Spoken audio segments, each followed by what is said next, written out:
welcome to MJ Hobby Corner. I hope everyone's okay. This is MJ here, and today I will be playing a demo game, a short demo game of Uncharted Seas. Now it's going to be a hot day today, so I'm trying to get my stuff done early in the studio. And we have a number of things to do today, Thursdays, here in the studio. So, yeah, I want to get things rolling here. So today I'm playing Uncharted Seas, and a little bit about Uncharted Seas. It is a game designed by what used to be Spartan Games, and it's one of the few fantasy Navy games that I played, and really enjoyed it. It's not a very complicated system, and you know, it has an interesting fluff. And I'd like to continue to expand this game a little bit. Now, it's a discontinued game, but I would be playing it with a lot of scratch builds. So I have a few scratch builds here on the table today, and we're just gonna see how it goes. So in Uncharted Seas, we have wind effects, although the factions that we're going to be using are really not going to be affected by wind, with the exception of the little Imperial gunboats there. They're the only models affected by wind in this game. So I have my little wind template there, and that is a scratch build template using an old CD, and my little compass needle here. And we're going to be rolling on a six-sided dice on a table that's going to tell us every turn which direction the wind is going. Ship templates are very useful, and one of the things I love about these ship templates is they have these edges, and it makes it very easy to turn your ship around. To turn a ship, you take the appropriate template, and you just follow the little increments there, and that's how you turn a ship. Okay, each of those increments takes away 1 inch from the movement of the ship, and now that it's turned, it can now go in this direction. If I want to turn again, there are no limits to how many times you can turn. The ship then does the opposite. Of course, that uses up its inches as well. Okay, one thing about these ironclads is I'm giving them the reverse ability. Reverse is that the dwarves have invented a way, they've invented propellers that can go either way. So that means that the ship has a reverse action that it can do, and it can move as many inches as it wants in reverse. Useful. Of course, you need your tape measure as well. Plenty of D6 dice. Okay, so I have plenty here. The stat cards, some of them are written because I don't have cards for like the dragon there. That's a scratch build. There are dragons in this game, so I had to come up with a stat card. And I do have examples of dragons, so I just used one example of a dragon and just wrote it up. And then we have the cards that you can print out, and these are for each of those little squadrons there. Okay, here are the cards that are going to be used to give a little spice to the game. And again, these are the cards for my ironclads. You also need plenty of tokens. The game has plenty of tokens. Whenever I bought a box set of ships, they all came with a bunch of little tokens. So pretty cool, and unfortunately it is a discontinued game, and yeah, it's too bad. So here are the islands. Okay, and I switched them around a little bit from my last video. Here's the coastal area. Now, what I did now is the human ships are deployed in the river. They're coming out of the river. Those are river ironclads, okay? And then we have these islands here. Now, here's the objective, and I marked it with the gold marker. And what's going to happen is we both want to secure this island, okay? We want to set troops on this island. So troops and supplies.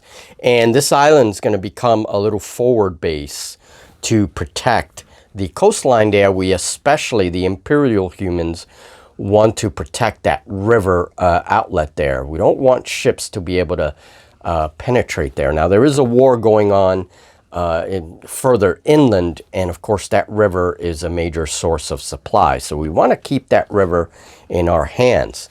But basically, in order to establish a forward base, which is what the Dragon Lords want to do, they want to take over this island, and then from there they can establish a forward base to try and, you know, do further incursions inland.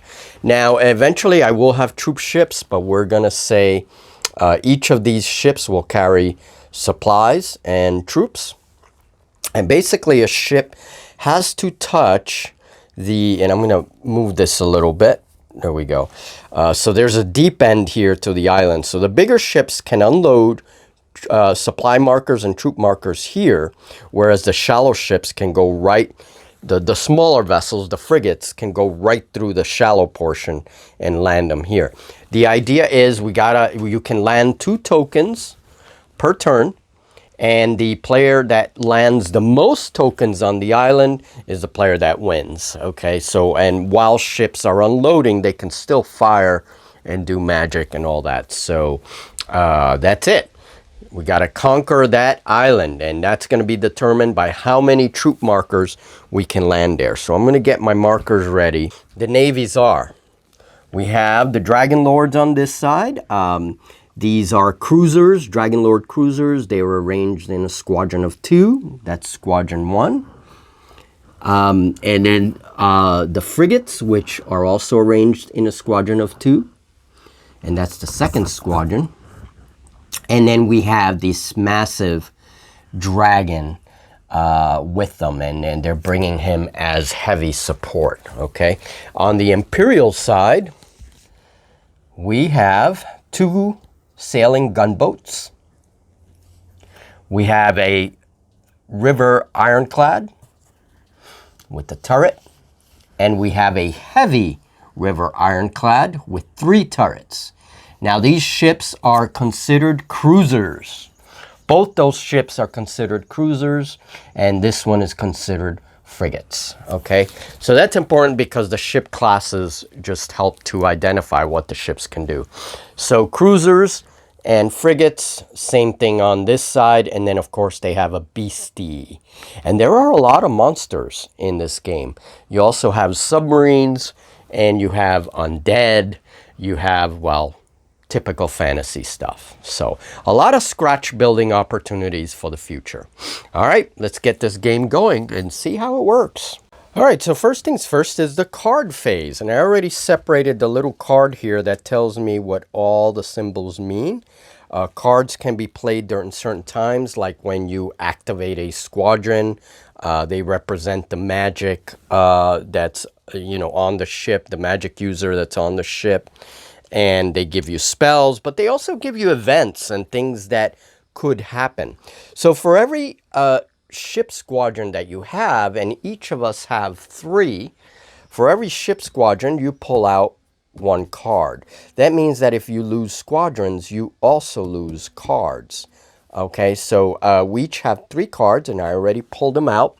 And the first phase is drawing the cards, and then we move on to initiative. So we're each going to draw a card and see what it is. So for me, this is the Imperial card, the Eagle.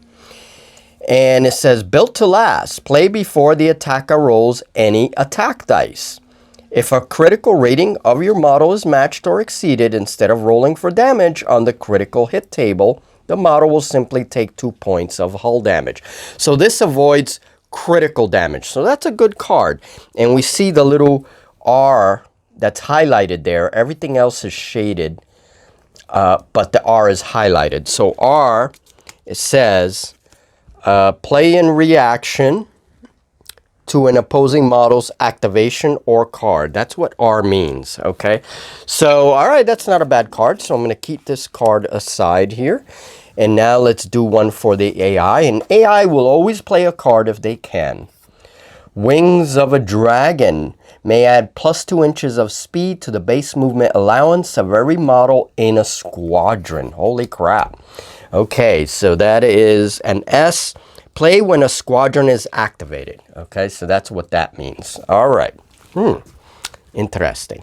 Now, the Dragon Lords are not affected by wind because their ships are highly magical. Okay, so I wanted to say that. So that's a pretty good thing.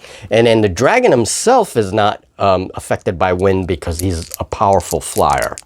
So, like I said, only the gunboats will be affected by wind. So first things first, I'm going to roll initiative. Red is Dragon Lords and white is Imperial. Okay, so it looks like I get to move first. So that's that. And now we're going to do the wind roll. So the wind is done during the initiative phase, which is cool. So now that the initiative is done, we're going to do the wind roll. A 2. 1 point clockwise. Okay, so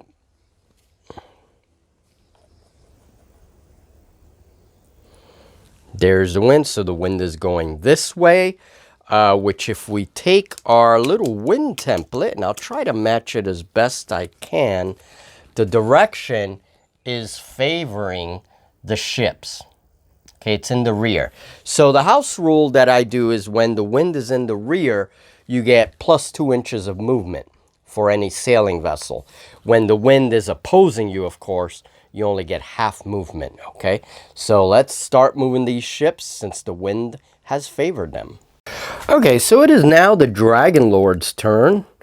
And basically, they also have their little deck here. Now, most of these cards that they drew are attack cards, just stuff that happens either during an attack or in reaction to one of my actions. So the only one that they can use now, and the AI will always try to use a card if it can, is Wings of a Dragon, which means that they can add the squadron, whatever squadron I activate, can add plus 2 inches of speed. So we're going to discard that because they're going to use that. Okay, as soon as they finish activating. And basically, I'm going to do a D3 roll. So 1 through 2, 3 to 4, 5 through 6. That'll tell us who is activated. The dragon is activated on a 5 through 6. And we have a 5, so it's the dragon. That's not good. Now, he flies a total of 14 inches. Moving 14 inches, he's going to add 2 inches because they just played that card. So we're just going to do the total of 16. And that's going to fly the dragon right past this island. So the dragon itself does not care about unloading anything on the island. He just wants to kill things. So he's moving. He's going to be sighting on the closest one of my squadrons, and that's what he will attack. All right. So they moved a unit. Now it's my turn. I just have to say, I love the way the mat really does look like water with all the wrinkles and the ripples and everything. I really do. It's a 99-cent piece. So cool. But anyway, all right, moving on. So now it's the last squadron. And I don't have any card that I can play because none of them are activation cards. They're all, either attack cards or in reaction to something.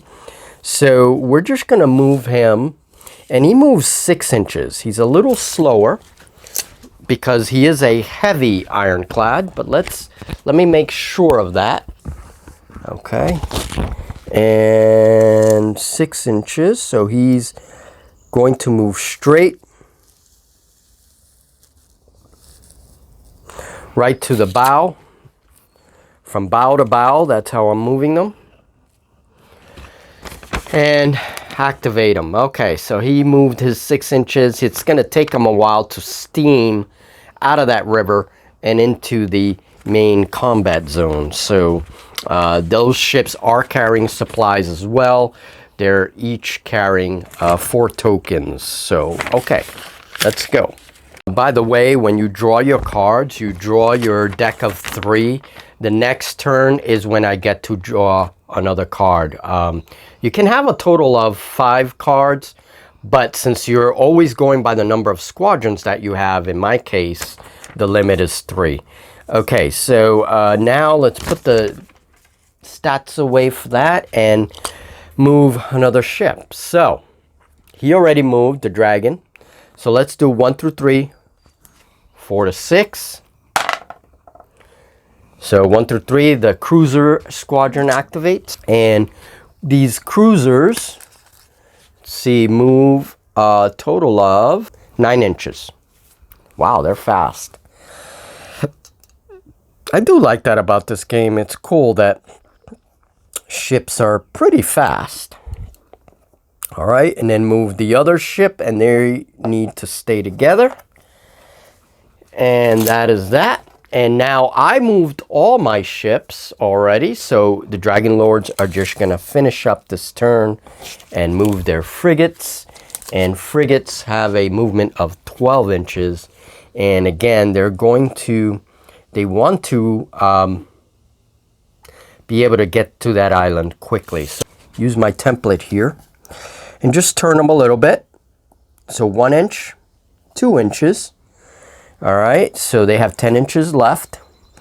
And I think that's enough. So 2 inches. I turned both ships. And they have 10 inches left. So they're going to move right beneath, close to the dragon. Like that. And that is the end of turn 1. Now let's check, because there is an end phase. And this is when we can discard cards we don't want to use.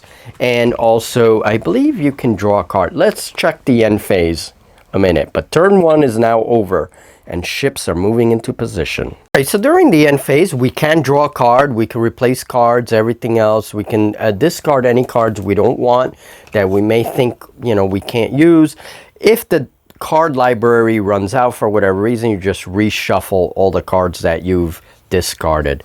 So let's see. I think I want to hold on to these cards, because if I get a critical, the engineering crew is going to help with that.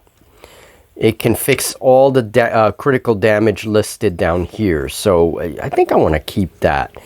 And built to last. I think I want to keep that too, because that's right before the attacker attacks me. Okay, so those are both anti-critical, and I think I want to keep them. So I'm just simply going to draw a card, and I get weather gauge. I may change the wind direction indicator by 1 point in any direction.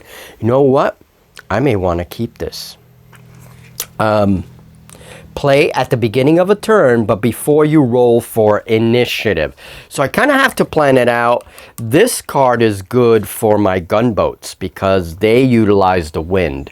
So I may be able to move the wind in such a position before it rolls again so that it benefits me, right? So it takes a little planning and a little luck.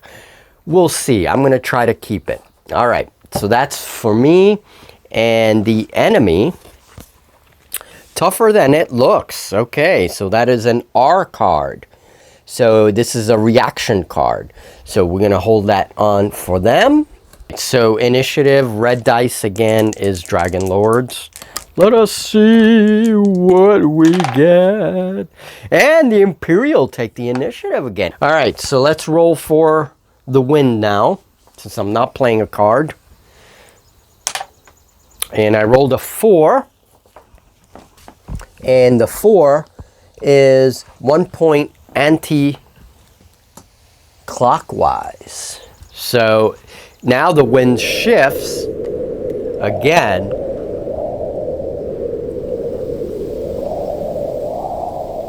Anti-clockwise.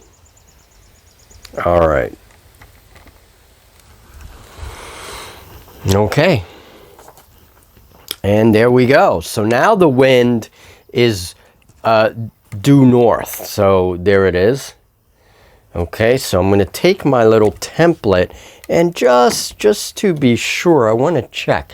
All right, so the wind is coming in this way. So I'm not affected yet. Now, if the wind comes this way, I'm at half speed. Wind is coming this way, so no effect. All right, we're good so far. Okay, so now I can move my ships. They move a total of 12 inches. So we have plenty of movement. And we come right up to shore. Now I can't unload any tokens yet. I gotta wait for the next turn. All right, but we are ready to claim the island. All right. They are getting ready to unload, and now it is a Dragon Lord's turn. Let us do the roll. So same thing, 1 through 3, 1 through 2, 3 to 4, 5 through 6. Dragon is last. We'll try to keep that order. I hope it's not the dragon. I don't like that dude. All right. So it's a 1. So it's the cruisers again. This one is going to do the same thing, except he's going to expend some movement because he has to turn a little bit. So 9 inches. So 1, 2, 3, and he has 6 to go. Whoop. And that's it. And let's see, these are reaction cards, chain lightning, scale armor.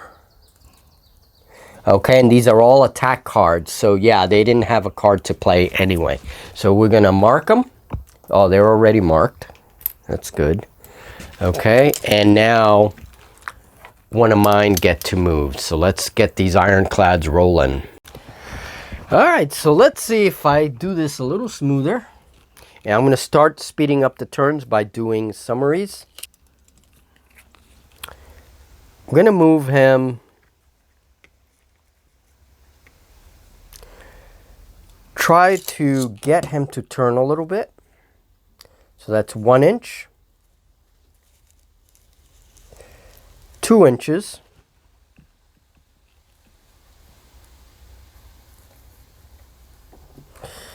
2 inches and 3 inches. Okay, got to be careful with those rocks. And then the rest is going to be spent to go forward another 3 inches. And that's it. That vessel is leaving the protection of the river, entering the bay here. All right, so that's the end of my activation. Let's keep going. All right, Dragon Lords, let's see if we can do some combat. We cannot stop this game until combat has occurred. We got to see some combat. All right, let's see. So we're going to half it. 1 through 3, the frigates. 4 through 6, the dragon. A 2, so that's good. Keep the dragon far away. Away from the dragon at 6 inches. I'm going to need some inches for turning here. 6 inches.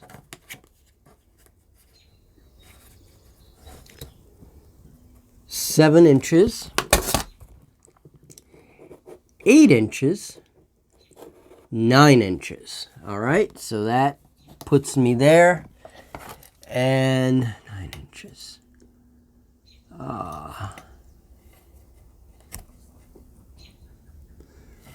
Right there. All right. There we go. And that's the full 12 inches. And we're just going to do that with this model. So that was 6 inches, 7, 8, 9. The other ship right alongside. There you go. Okay, so now that ends that. Now, do they have any range? Now, they do have line of sight to one of my ships there. If that ship was further in, there won't be any line of sight. So let's look at the range. Okay, so they do have line of sight to one of my sails. Yeah, they do have line of sight. So let's see what the weapons, where the weapons are located. I believe they do have a bow weapon. So let's see. All right, so unfortunately, these ships don't have weapons on their bow. So they can't do a frontal attack, in their front arc, because there are no weapons on their bow. Their weapons are broadside weapons. So we have a starboard and port guns. So they would have to show me, they would have to turn and show me their broadside in order to attack. Interesting thing about this game is it has range bands. Okay, so a range band 1, which is 8 inches range. You get 4 attack dice starboard and 4 to port. So either side would get 4 attack dice at range 8. When you go to range 2, that is 6 inches, you only get 3 dice per side. And that's because the guns are getting a little weaker at 16-inch range. And finally, range band 3, which is 24 inches, you only get 1 attack dice per side. So potentially these guys have a 24-inch range broadsides, okay? But they cannot attack because they are at the wrong firing arc. All right, good for me. All right, so the dragon moves a total of 14 inches, and he is the last model. And he definitely has line of sight to my ship, so let's see what he does.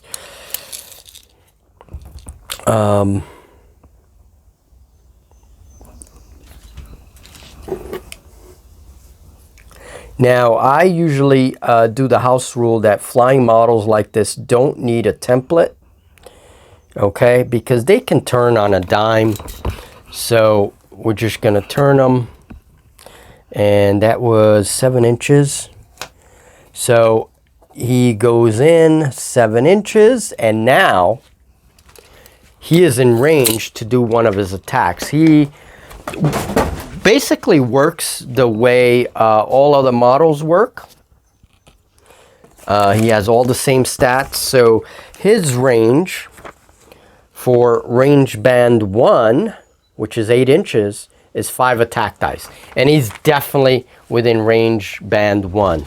Now that means he's doing his fire jet attack. So it's basically a stream of fire. Let's measure that. He is 5 inches away to the closest ship. So he's firing a jet of fire.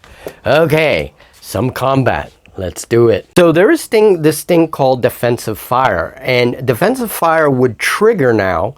Basically, it gives me an attack that interrupts his attack, and I get to attack first. It's like a reaction thing. However, I don't have the appropriate arc because I don't have any guns in the rear of the ships. I only have guns in the forward, the bow, and the broadsides. So unfortunately, because my rear is facing the dragon, I cannot do a defensive fire reaction. So yeah, dragon gets to attack. All models hit on 4s. That makes things easier. There's a little table that tells you whether you miss or hit. So a 6 is like an exploding 6. And you keep re-rolling it until you get, you know, something other than a 6. So this game does have exploding 6s, and look at that, 2 6s. So we're gonna, that is already 2 hits. A 5 is a hit, so 3 hits. However, we rolled 6s, so we gotta re-roll these, and that's 4 hits all together. Okay, 4 hits. Let's see. How do you do damage in this game? Well, we look at the and I'm going to try to keep this so that there we go. We look at this stat here, the DR, which is the damage rating, and it says 3. Both ships have this same card. So damage rating 3, and the critical rating is a 5. So if I roll equal to or higher to this number, that gives me a whole point of damage. If I roll equal to or higher to this number, the critical, then I have to roll on the critical table. So the critical rating is a 5. The dragon did 4 hits, so no go. But the damage rating is a 3. And the dragon did 4 hits. So yes, I take 1 hull point of damage. Now I have 2 hull. So that means that my ship is down to half already. So he's going to take a fire damage. And I just got to check something because there is such thing as you know, ships can catch fire. When they're wooden ships like that, they can catch fire. So I'm just going to check something about that, and that might mean that by next turn that little ship is gone, and all of the tokens that I'm supposed to unload will be gone with it. All right, so it's important to mention he didn't get the fire token because it wasn't a critical. Critical is if you get the result where the ship is on fire, then you will have to roll every turn to see if the fire is extinguished, or you're going to take hull damage. So this wasn't a critical, so this can come out. However, of course, he did take a hull point of damage. You'll notice also the little anchor marker, and that's because both ships are anchored, ready to distribute their tokens on this turn. Problem is that if they want to get out of there in a hurry, that's a problem, because they have to remove that anchor first, and that takes up their action. So it's important to have the anchor. I'm going to discard the weather gauge one, and I'm going to draw another card. Attack of the Martyrs, and this is an attack card and also a reaction card. It is both. Oh, interesting. Play one friendly model during a boarding action. We don't have any boarding actions yet. Kill one of your crew points in order to gain 3 melee dice. All right, so when you do boarding actions, you use your crew stat, and that tells you how many attack dice you're using for the boarding action. Okay, so this one affects boarding actions, so I think I'm going to keep that. I think they're going to keep their cards, and that's going to end this turn. All right, I'm going to start turn summaries so this doesn't get too long, and then just give examples of other combat and such. Before anything, before I do the summaries, let's do the initiative and wind. And no cards get played during this time, so again, I have initiative with a 6. Wow, okay, that's good for me because I need it. And then now the wind is a 6. 6, 2 points anti-clockwise. So that's going to move my little marker 1, 2. So the wind has shifted pretty dramatically. Now what happens is the wind is coming in this direction. So I would be completely slowed down. So the wind does not favor me. And this was a time when I could have switched it with that other card. So see, it's a gamble when you play the card. So I'm glad that happened. All right, and we have some big waves approaching that island. All right, turn 3. Let's get this going. Okay, so my little boats have unloaded their maximum tokens. By the way, the tokens did have a limit. It goes by hull point. So those ships have 2 hull points apiece. That means they can only unload 2 tokens apiece. So now they're empty. Okay, so they've contributed 4 to the island. This will not affect the hull, so I can't use the engineering card. So basically that hull damage stays with it. I'm gonna make sure I mark it again this way. That's right, keep the marker on there so we know that he's hit. Okay, so that's it. That pretty much ends my turn. That's all I wanted to do. All right, so it's the Dragon Lord's turn. All right, so it is now the Dragon's turn again, determined randomly. And he's going to attack and then complete his movement. Range band 1, which is 8 inches, anywhere within 8 inches. He gets 5 attack dice. Oh, and by the way, something I did wrong is you do have to do all of your attacks. So he would have fired, he probably would take out that ship in the first attack, because he would have done fireball next. Okay, so from breath weapon, then fireball. He has two attacks here. So he can pick and choose. If it was a player, he could pick and choose which one goes first. But both of them, they attack with all weapons. So, all right. Of course, that also determined by arc. All right, so he does 5. And let's see, 2 hits does... well, let's see, damage rating of 3. So no, he needs 1 more hit to do any damage. So he does no damage because he did not roll equal to or greater. He did not roll a number of hits equal to or greater than my damage rating. So now he does a fireball attack, which at this range is 4 dice. All right, so he rolls 4s. Look at that, 3 hits. Fireball is going to do it. And he rolled a 6, so he rolls that. 3 hits, 4 hits. 4 hits. Now that does beat our damage rating of 3. It does not beat a critical. It's not a critical, but it causes 1 more point of damage. Do I have any cards? Okay, play before the attacker rolls any attack dice. I missed this one. Oh, this just avoids criticals, so it's not going to do anything for the hull. And this ship takes another point of damage, and it is out of the game. 1 ship has sunk. Yeah! Alright, moving on. Going on turn summaries now. So I want to document this. Well, Dragon ended up moving here because he completed his movement after sinking that boat. He just keeps moving forward, did his 14 inches, got his free little pivot turn, and he is now here. Now I have my ironclad just moved, and the turret turned. It is within the 8-inch band, so he gets 5 attack dice against the Dragon. However, we're going to do something called linked fire. Linked fire allows a friendly unit that is also in range of the enemy to contribute its own attack. It does so by providing half of its attack dice to the attack.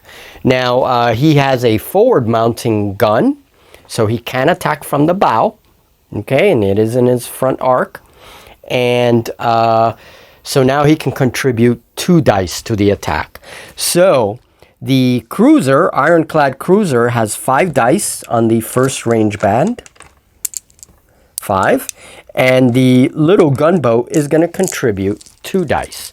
Again, what makes this game easy is that you don't have to worry about determining, you know, what it is to hit, because it's always a 4 or over.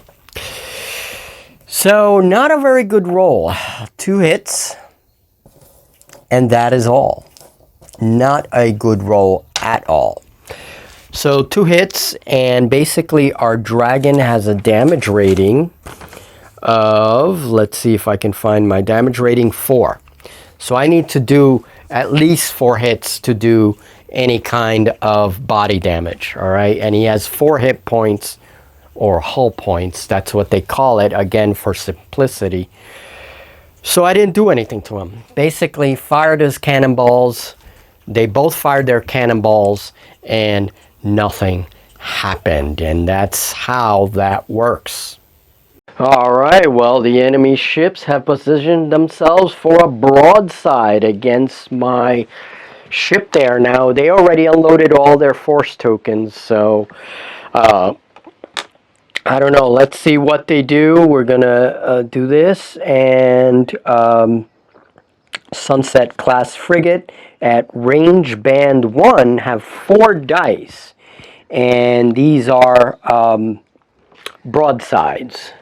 So let's see. Yes, within the 8 inches for sure. So they're going to do linked fire, which of course means that it's 6 dice. He contributes 4, he contributes 2. So that puts it at 6 due to linked fire.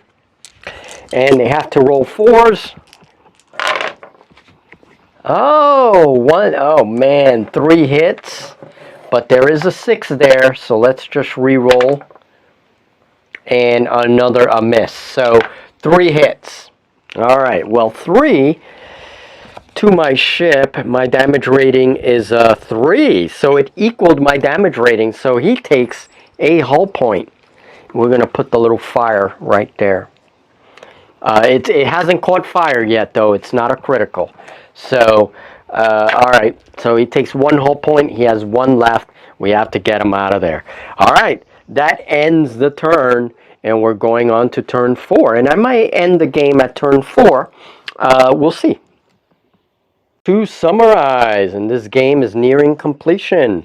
We have an enemy cruiser that has landed here in deep water, and so this turn he's going to be able to put up 2 tokens. All right, I'm still in the lead with 4. This guy has not been able to land yet. If he lands, he would contribute another 2, which would then tie the game. I don't think they're going to be able to do that. So Imperial faction, I have a good chance of winning. And then Dragon is here.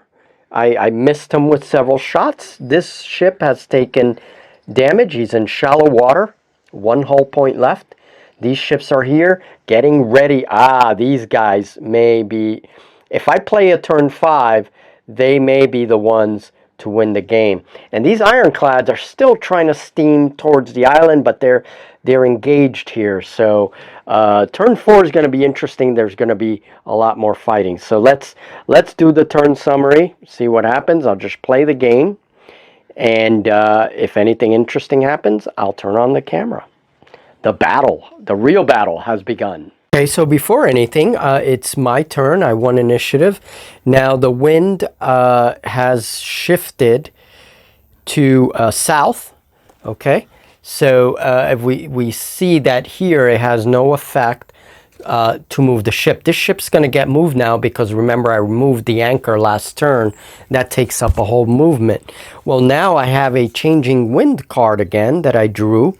I discarded a card last turn, so I can switch the wind to any direction I want. So I'm going to switch it 1 point by 1 point here, and that puts the wind at my rear, which gives me an extra 2 inches. So now we can move that boat out of there and get the 2 inches, and that's what I'm going to do. He moves a total of 14 inches now. So let's do our turns and do our forward movement. Okay, so here is another situation. Now my ironclad has moved. Now ironclads have the ability, even though they're considered cruisers, to enter the shallow water because they're specialized, they're built for shallow water. So they can actually, so I have that advantage, whereas the enemy ships, the cruisers, cannot enter shallow water. Their keels are too deep. So basically they have to disembark here. Okay, but here's a situation. I have 2 enemies in my sights. I have the little gunboats, which are within 5-inch range. So yes, they are within the 8-inch band. And then the Dragon, which is about 4 inches range. So if I want to, I can split my hits between both targets, or I can just bombard one target. It's a difficult decision because sometimes you want to just pile in all the dice on one ship. This way increases the chance of actually taking it out. So let's see, his attack is 5 dice at this band, range band. And I don't have, see, this ship can contribute linked fire to them, and that would give me an extra 4 turret. Is, let's see, that is 1, and he is within line of sight. Yes, he's within 6 inches, so he can contribute a total of 2 dice, rounding down. So, do I want to split my attacks? But then I can't do linked fire with him. Or maybe I can. Let's see. Because he can fire at the Dragon too. That is a 12-inch range, and the Dragon is flying, so this ship does not block line of sight. Now, in that case, 12 inches, is under 16, so he would contribute 1 dice, rounding down. So 2 dice he would contribute if I attack them, 1 dice if I attack the dragon. The dragon is a more powerful figure. So I think I'm going to try and sink one of their boats because they have the capability of dropping tokens.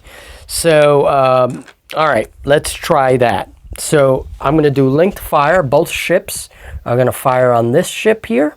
And that is a total of 6 dice. Okay. And, oh God, I'm rolling badly. Only 3 hits on that ship, but that might be enough. Okay, and comparing it to the damage rating, yes, it is enough. Damage rating is a 3, like the other, my frigates, and so that means equal to or higher. The damage rating is 1 hull point. The critical for these ships is a 5. I did not do 5 hits, so we don't have to worry about the critical. So 3 hits on that ship, that is 1 hull point of damage. So both ships linked their fire and did a little bit of damage. Now, okay, moving on then. That's it. Okay, so this is the situation here. We're ending round 3. My heavy ironclad has moved. Now, keep in mind that thing has 3 turrets. Each of those turrets contributes 5 attack dice, depending on the arc. The forward arc, it's only the first turret, so I only get 5 dice. However, if that thing does a broadside on either side, it can do up to 15 dice. Okay, so I do want to get that ship into a broadside situation because it can do a devastating attack. Same thing if it attacks aft, it has only 5 dice. Well, not only, it's actually pretty good. Okay, so we have to keep in mind the arcs because some ships can do devastating attacks if they have a lot of, weaponry. So he's going to attack dragon with 5 dice. He is within, let's see, let's check the range. Which range band it is, because that will reduce the number of dice.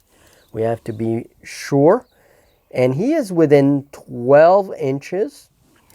That's under the 16-inch range. So at range, that makes it range band 2. So at range band 2, he only gets 3 dice.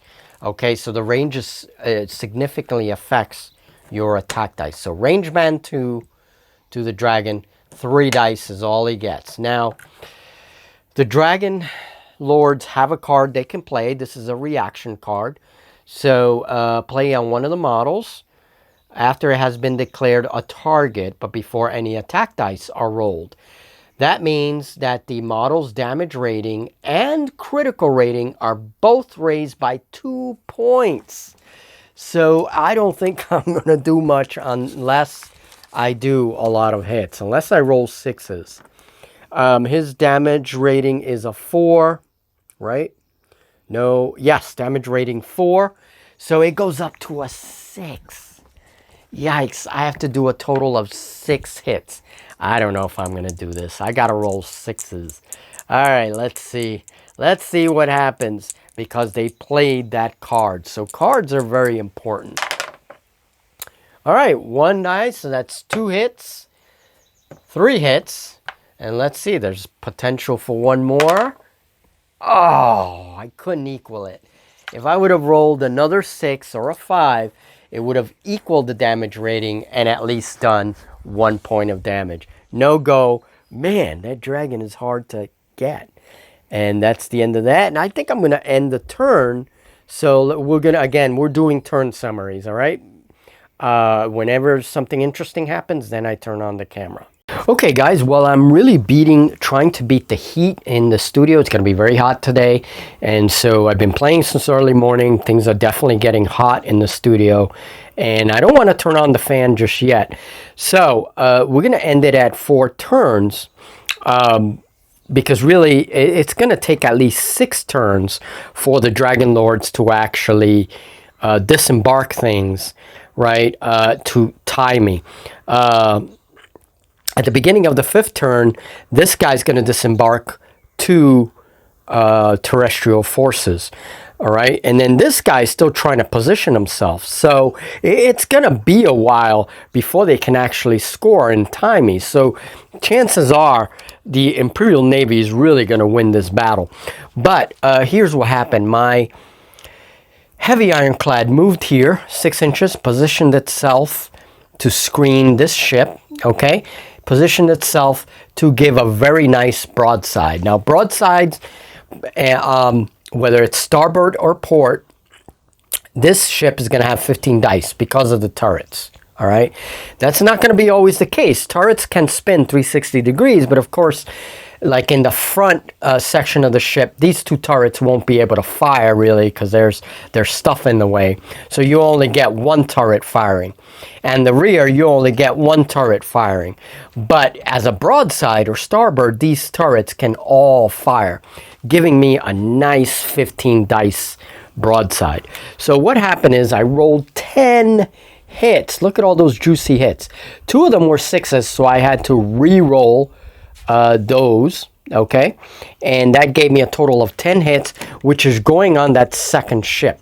The first ship, I only did, I separated 5 of my 15 dice, because you can split your dice however you want between vessels.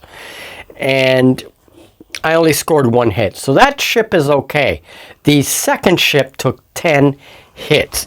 Now here's the thing. When we look at a frigate, we see that the critical rating for the ship is a 5, meaning that I doubled the critical rating. So normally, if that were a battleship or a big ship like that, I would roll twice on the critical hit table because I beat the critical rating by 2. I doubled it, right? So it would be 2 critical hits on a battleship. However, on a frigate, a small ship like that, anytime you beat the critical rating, equal it or beat it by 1, instead of rolling on the critical hit table, the ship is destroyed. Okay, and that's true of all frigates. So this second ship is blown right out of the water. Okay, and turn 4 is over, and I would do my little card steps and everything else. I'm not going to. And basically, and I would do my wind roll and all that good stuff. We're going to end it here at turn 4. We say that the Dragon Lords do get a force of 2 right there. So they unload 2 tokens. I still have 4. So basically, the Imperial Navy has won the game. In a game that would continue, a lot can happen. This dragon is definitely going to be a problem. All right. And by the way, he did attack my little vessel there on his turn, and he missed. He only did 2 hits, which wasn't enough to penetrate the damage rating. So that's it. That's where everything ends, you know. And basically, I've shown some things like linked fire. We looked at the wind, how wind affects the sailing vessels, the anchoring of a ship, right? When a ship stops, it anchors, and that takes up a movement next turn. And flying models. Flying models are tricky. Now, I gave the dragon a free turn. What I think I'm going to do in the future, because flying models move exactly the same way that vessels move. They use the templates. A dragon that big would use the big template. However, flying models can use, for example, as an upgrade, can use a small template instead of a medium template. So even this big model, I can give it a small template, and that'll help it move tighter. I also gave it a free, I gave it a free turn basically. So that's an ability that I gave the dragon because he's a living model. So, there's a lot of ways to deal with it. Flying models essentially work the same way that ships do. That's basically what I want to say. And then we saw how combat works with the range increments, and we had a few ships being, a couple of ships blown out of the water. So there we go, folks. The Imperial Navy takes control of the island. It overwhelms the few forces that manage to land, and hopefully we'll chase away the ships. All right, so that was it, a little demo of Uncharted Seas, and something different for me to play. And I do enjoy naval games, so there we go. All right, thank you very much, folks, and I hope you enjoyed this little demo. I certainly did, and who knows, I may continue to play on the side and see what happened. All right, but that is it for this demo. Thank you very much, and there we go. Ironclads definitely make things a lot of fun.